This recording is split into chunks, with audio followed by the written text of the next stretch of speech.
It's a pleasure to have you, Subha. We're so glad you're back. I'm Subha, I really was sorry just for telling, the no problem. Subha, I was just telling everyone about the Being Sattvic movement, and these are very exciting times. I think each one of us is really going into introspection and realizing what is really the truth out there. So, my first question to you today is about intermittent fasting, the new buzzword. Everybody is talking about it, and you've spoken so much about it. So, what is the right way to fast, and how can it help our immunity during lockdown? Sure, that's a very interesting question. So, fasting is something that has been there since the beginning of time. Fasting is Mother Nature's most supreme medicine.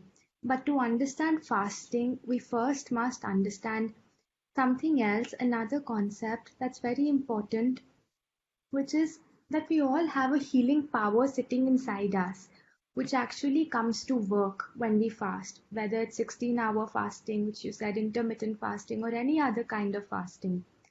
So imagine when we break a bone, what what do? We go to the doctor and the doctor inserts a plaster on the bone, right? What does the plaster do?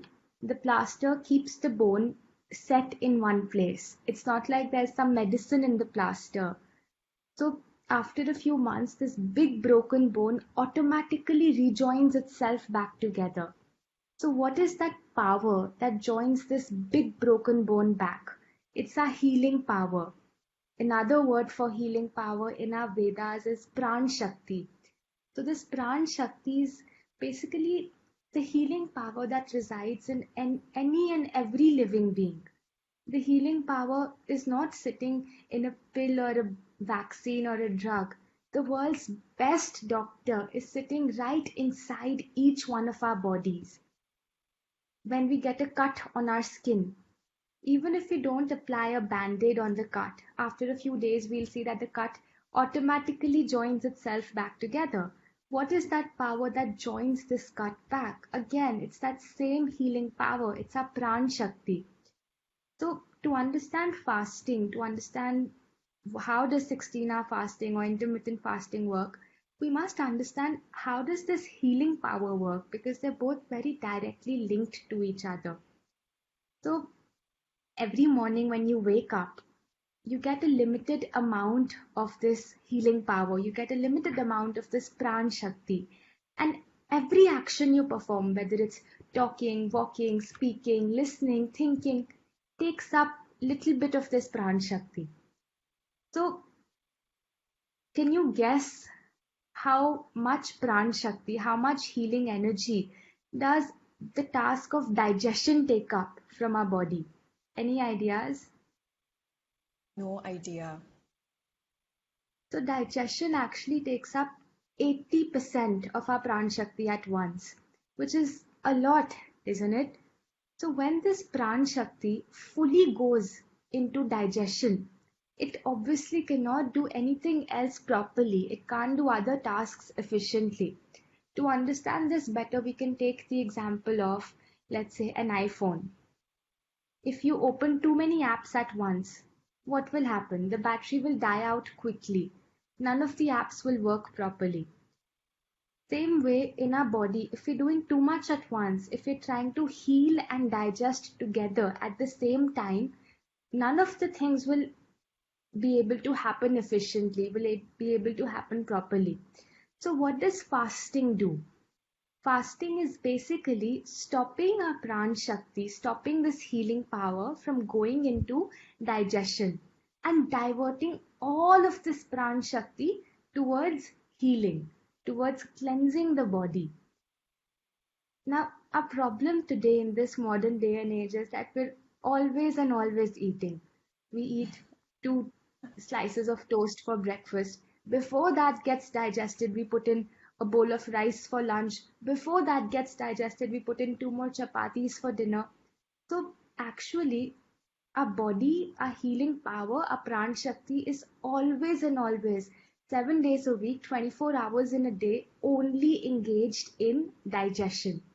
So when it's only and only digesting, it's no surprise that it won't get a chance to heal. So what do we have to do? From time to time, we have to stop digestion. When we stop digestion, all of this Pran Shakti gets diverted into healing. And this is when, in the healing state, it goes inside the body, it rebuilds old tissue, it fades away all the old scars, it replaces old, damaged, dead cells in our skin. If we have any impurities in our body, it cleanses those impurities during the healing state, during the fasting state. Any stones in the kidney, in the gallbladder, it takes out. It removes extra fat from our cells. It breaks cysts, fibroids. It regularizes hormones. It cleans our intestines. So basically, in the fasting state, this healing power, this pran shakti, goes inside the depths of all our organs, pulls out the toxins lying there, and pushes them out of our body through our elimination channels. Another way to understand a very interesting analogy that I recently read in one of the books was, let's say you're trying to repair a street. If there's a road and you're trying to do repair work on the road, in order to repair the road, first what do you have to do? You have to stop the traffic. You have to stop the cars from coming in, right? You cannot repair the road while the cars are coming and coming and coming. It's exactly the same inside our body. If we want this healing power to go into healing mode, into cleansing mode, into purification, we have to stop the food from coming and coming and coming. As soon as we stop the food, this pran shakti does its job, the cleansing, the purification of the body. So now coming to the different kinds of fasting, you are asking about intermittent fasting. Intermittent fasting today, we may feel that it's something very new and trendy, it's something coming from the West, but actually, it's something very old, it's something ancient that our ancestors have given to us. So, if you look at Jainism, for example, they tell us not to eat anything after sunset and not to eat anything before sunrise.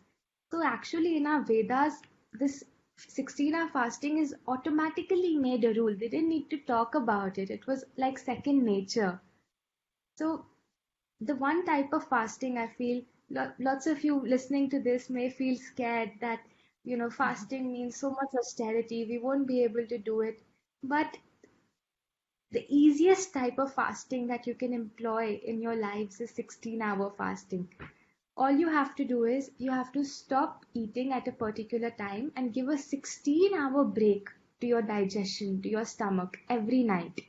So, what we suggest is basically, let's say you stop eating, you eat your last meal of your day at 7 p.m.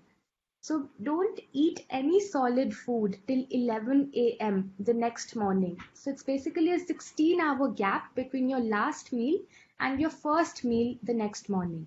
If you're eating your dinner at 6 p.m., have your first meal at 10 a.m. the next morning. So throughout the night, instead of your body being engaged in digestion, it's actually now doing the healing work. It's doing the repair work inside. So during these 16 hours, you can have water, you can have coconut water, you can have green juices. A very detoxifying juice that we usually recommend is something called ashgard juice. In Hindi, it's called Safed Petha. This Safed Petha juice is a highly detoxifying juice. It comes into the body, it tells your Pran Shakti, hey, Pran Shakti, I want to help you in your cleaning. I want to help you do the repair work. And it aids the Pran Shakti in doing this cleansing. So you can have things that further assist the Pran Shakti in cleansing. But we don't recommend tea or coffee or fruit juice or milk or smoothies or fruits, none of this, because this would tax the Pran Shakti. It wouldn't help the Pran Shakti. So this is a very simple rule to employ in your lives to take the benefit of fasting every day. Through daily 16-hour fasting, through daily um, intermittent fasting, your body gets a chance to do a little bit of healing every day. If any impurities get accumulated inside, we're all today, um, we have, in some way or the other, we're intaking pesticides, chemicals, pollution. This 16-hour fasting would ensure that if any toxins are getting built up, accumulated inside, they're immediately thrown out from the body. So, yes, this is a brilliant way to do fasting. It's like the easiest way. And something that that I'd really like to share with you is I find it so fascinating how all the major scriptures in the world, all the major uh, religious teachings in the world advocate so many different things, but they all share this one thing in common.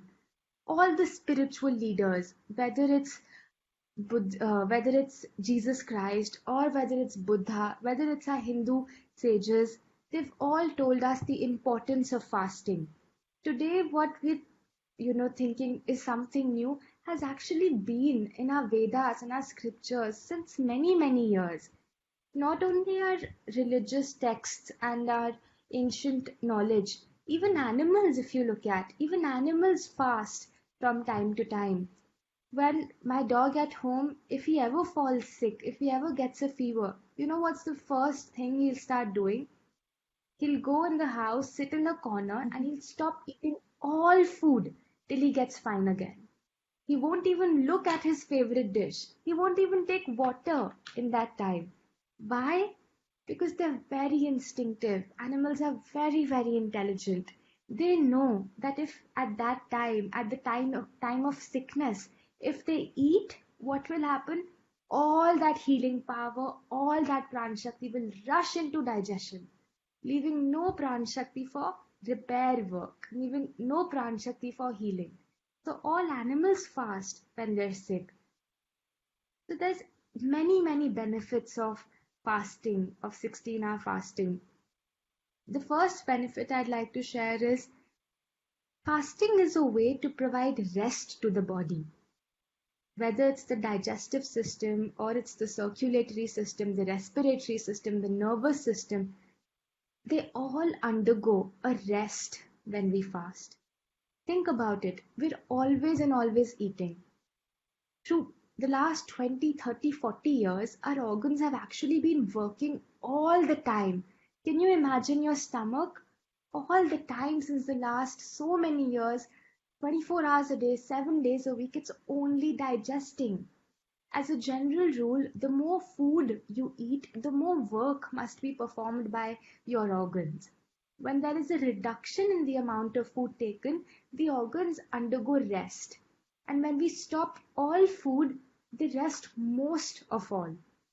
So when no food is eaten at all, the glands in your mouth, your stomach, your intestines, your liver, your pancreas, your heart, every organ is going through a deep rest. And rest is very important. Another benefit of fasting is it's a powerful detoxifier. It is a powerful way to eliminate waste from the body.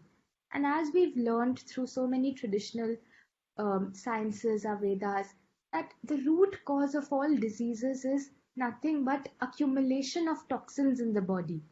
And fasting does nothing but removes these toxins from the body. So as soon as we start fasting, this Pran Shakti begins an internal house cleansing.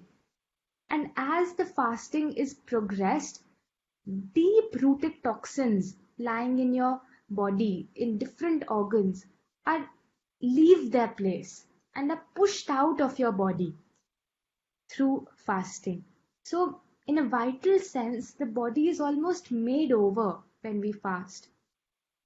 Another big benefit that may inspire many of you, when we fast, the body returns to its optimal, most original weight. So, for those who are overweight, the body goes through a lot of weight loss. The safest way to lose weight is through fasting. Fasting is a much better way to lose weight than by heavy exercising and putting too much load on your body. And if someone is underweight, fasting helps to increase the absorption capability of the body. So no matter where we are, fasting helps us in every spectrum of life. It makes the brain clearer. When you fast, you'll see your brain becomes wonderfully clear. Mind becomes cleansed through fasting. So it's very simple. When we clean this up, when we clean the stomach up, this automatically starts getting cleaned. You'll feel so much mental clarity during a fast. You'll feel amazingly calm. And this will enable you to function at levels you never thought possible. You'll see that during a fast, ideas will keep flowing in. Your consciousness will grow. You know, a very interesting story or a recollection. The great mathematician Pythagoras, before his students entered his class, he required all of them to fast. He said that if you don't fast before coming to my class, you can't come to my class. Why? Because he knew that if they don't fast, they wouldn't be capable enough to understand what he was saying. In terms of the flexibility of the body, fasting increases the flexibility, better yoga, greater ease of movement. And one very important benefit in today's time and age, fasting is the most powerful way to boost the immune system. As we spoke, fasting is a way to cleanse the body, right? Anybody who has lots of toxins stored inside, if we have too much waste accumulated inside, our immunity will automatically be very less. So what fasting does by cleansing the body is it automatically raises our immunity. If you're fasting from time to time, if you're doing daily 16-hour fasts, you'll be much less likely to be attacked or be affected by any virus of the world. So these are just some benefits of fasting, the science behind fasting. And fasting is one thing, it's the easiest to do because all you have to do is you have to not do anything. That was certainly inspiring, Subha. I know I'm inspired to further my fasting journey. So while I was doing research on your being Sattvic movement, on the Sattvic movement, I came across the philosophy of sunbathing and sun gazing. Can you speak about that?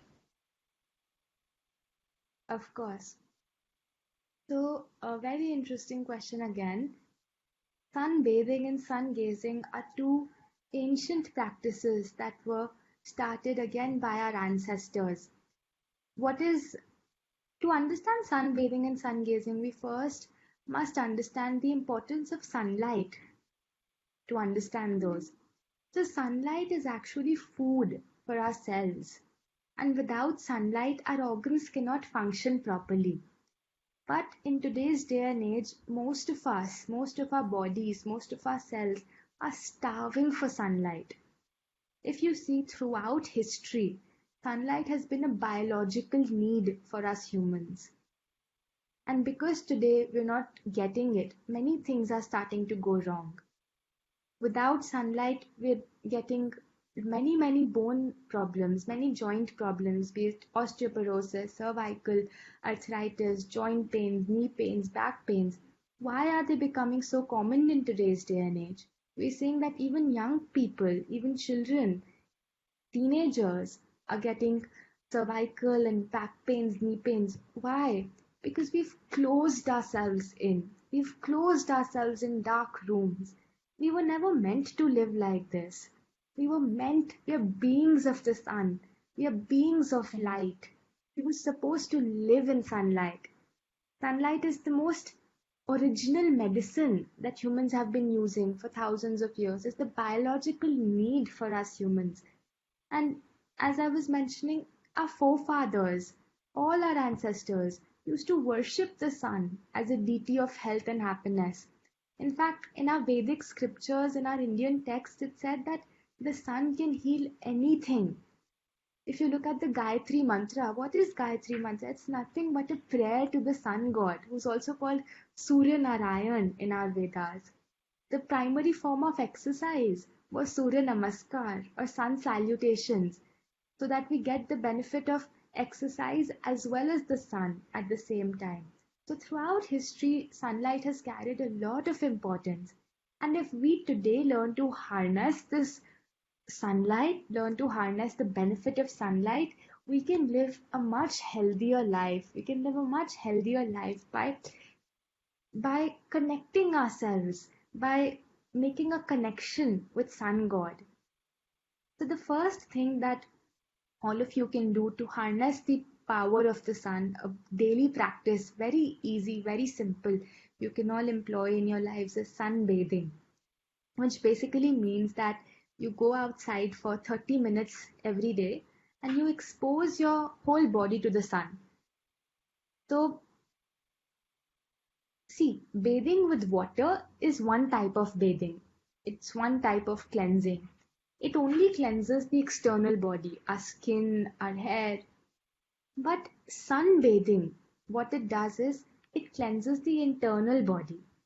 And we can see this happening in our culture. We've seen that our grandmoms or our mothers, when anything in our kitchen, whether it's wheat or rice, when it catches worms or when it starts to smell bad, what do? They put it out and they lay that rice or wheat in the sun. And after few hours, after few days, it automatically gets purified. Why? Because sunlight is a natural disinfectant. It detoxifies our body by removing all the bad bacteria, the molds, the viruses, the funguses that we might not even know are sitting inside. So we should sunbathe throughout the year, but right now, during this pandemic, sunbathing is even more important. If we combine fasting with sunbathing, we can be our immunity can really boost up and no virus can affect us. So how do we sunbathe? Very simple process. You go out and simply lie down in the sun. Today, it's not possible for us to go out. So if you can find a private spot in your house, let's say your balcony or the roof of your house, wherever where you're allowed to go during this time and where there's sufficient sunlight, simply go and lie down over there. The best time to sunbathe is morning or evening. One thing to remember is that we need the light of the sun, not the heat of the sun. So it's not recommended to sunbathe in the harsh afternoon sunlight. How long should we do it? Approximately 30 minutes to 40 minutes. The best way to do it is to first expose your full front body to the sun for 15 minutes and then your whole back body for 15 minutes. As soon as you start sweating while doing sunbathing, you know that it's time, that it's enough, and you should go back inside. The best way to sunbathe is to do it with absolutely no clothes so that the sunlight, the sun rays can directly get absorbed in your skin. But if you cannot find a private spot where you can remove your clothes, you can sunbathe with as little clothes as possible, preferably wearing very thin white cotton clothes. Why? Because cotton readily absorbs the light of the sun. No point sunbathing wearing very thick layers of clothing or synthetics or polyesters. So this is a brief outline of the correct process to sunbathe. One thing we must remember while sunbathing is we shouldn't ever feel that it's a mechanical or a transactional affair. We must remember who is this one who's giving us the sunlight at the end of the day.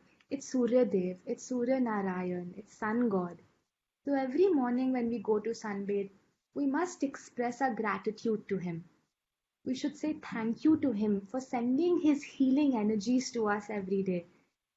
We should say thank you to him for just igniting the whole world, igniting all the plants, giving us food. Can you even imagine what will happen if he takes off, if he takes holiday for a day? So every morning, a small prayer before we go to sunbathing. Hey Surya Dev, धन्यवाद हम आपको करते हैं जो भी आपने हमें दिया है और जिस प्रकार आपने इस पूरी सृष्टि पे अपना अपना प्रकाश दिया है वैसे हमारे हृदय में भी अपना आकाश प्रकाशित कीजिए और हमें अपनी कृपा दीजिए. So once we develop this connection with Sun God, it's a beautiful relationship.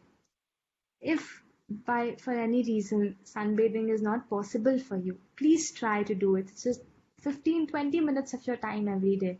But if it's not possible for you, let more sunlight enter your house at least. Instead of staying in stuffy rooms where the windows are closed all the time, open up your windows to whatever extent possible. Open up your curtains. You'll see sunlight makes you feel happier. You'll be able to concentrate much more on your work, on your studies. The atmosphere in your home will instantly become more positive. There's a direct relationship between mental health, between happiness and sunlight. So these are the way to do sunbathing and the importance of why sunbathing is so important. Thank you so much, Subha. That was beautiful how you tied in our scriptures with what you recommend. I'm sure we're all going to be inspired to do this. So moving on to our Q&A round, we have many people on Facebook chat who have some questions for you, but because we're short of time, we're going to be able to ask you very few. So the first question is coming from Narayani Jayakrishnan. How about Pran Shakti for cancer patients or severe infection? Does it work then with fasting? Thank you, Narayani, for asking this question. Absolutely. Even in the case of cancer, even in the case of infections, ultimately it's the Pran Shakti that is healing us. We feel we pop a medicine or we pop a tablet, we feel that it's the medicine that has healed us, it's the medicine that has cured us. It's never the medicine that cures us. Ultimately, the healing power, whatever health problem, whatever disease, it's sitting inside us. It's our healing power inside. It's the Pran Shakti inside. And if we can find other ways to support this Pran Shakti, then we don't need medicine. If we can find other ways to boost this Pran Shakti, for example, sunbathing is a beautiful way to boost the Pran Shakti. Fasting is a beautiful way to boost this Pran Shakti. Pranayam is a beautiful way to boost the Pran Shakti. Yoga, positive thinking, all of these ways, if we can boost the Pran Shakti through these ways, then cancer or any infection can easily be cured through natural means. Thank you so much, Subha. Our next question is from Nisha Raghava. And Nisha wants to know what should be the maximum length of fasting? Is there an upper limit? Interesting question, Nishaji. So, this anybody from outside cannot tell you how long you should fast. It completely depends on your own capabilities. It depends on how often you've been fasting in your life, how much of the lifestyle of raw food lifestyle, of a pure plant-based lifestyle you're following. So if someone is on the standard Indian diet and many toxins accumulate in the body, many health problems, it's not a good idea to immediately go on a lengthy fast. So initially, 16-hour fasting is a gradual way to incorporate fasting in our life. But if someone has been living a very clean lifestyle, very clean eating habits, they can easily go for a 3-day, 6-day, 7-day fast. So nobody from outside can tell you that, oh, 7 days is enough, or 20 days is enough, 40 days is enough. It completely depends on your Pran Shakti. As and when you start feeling that this is enough for me,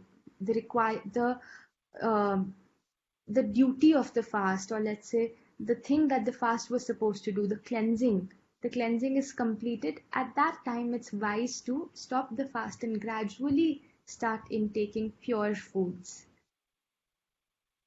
Thank you, Subha. It was such a pleasure to speak with you, and we have such little time, but I know that all our audience wants to hear a lot more from you. Thank you for being with us today. I do want to Thank you. remind all of you, I do want to remind all of you on Facebook Live that the goal of our event is to raise money for Goonj, a fundraiser that's working on the ground to fight India's biggest pandemic. So do open your heart and go down on that Facebook Live page and click donate. We're going to be back in 5 minutes with Dr. Partap Chauhan, so please hang on. Thank you. Take care. Bye.